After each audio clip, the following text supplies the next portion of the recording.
ಏನಾಗ ಸ್ವಾಮಿ, ಅಲ್ಲಿ ನೋಡು, ಅಮ್ಮನವ್ರಿಗೆ ಅವಳೇ ಅಮ್ಮ ಅನ್ನೋ ಹಾಗೆ ಮಾತಾಡ್ತಾ ಅಲಂಕಾರ ಮಾಡ್ತಾ ಇದ್ದಾಳಲ್ಲ, ಅವಳೇ ಕಣ ನನ್ನ ಸೊಸೆ. ಚೆನ್ನಾಗಿದ್ದಾಳೆ.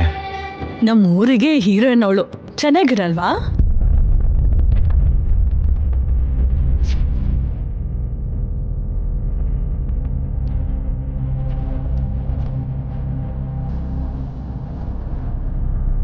ನೀನ್ ತಂದಿರೋ ಹಾವನ್ನ ಆ ಹುಡುಗಿಗೆ ಕಚ್ಚೋದಿಕ್ಕೆ ಕಳ್ಸು.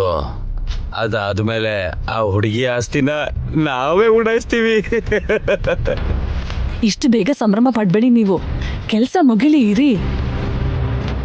ಅಕ್ಕ, ನಿಮ್ಮ ಅಣ್ಣನ ಮಗಳನ್ನೇ ಸಾಯ್ತೀರಾ? ಇವಾಗ ಅಣ್ಣನೂ ಇಲ್ಲ, ಅವ್ನ್ ಕಷ್ಟಪಟ್ಟು ಸಂಪಾದಿಸಿದ ಆಸ್ತಿನೂ ಇಲ್ಲ. ಆಸ್ತಿ ಬೇಕು ಅಂದ್ರೆ ರಕ್ತ ಸಂಬಂಧಿಕರ ರಕ್ತ ಹರಿಸ್ಬೇಕು ನಾಗಪ್ಪ.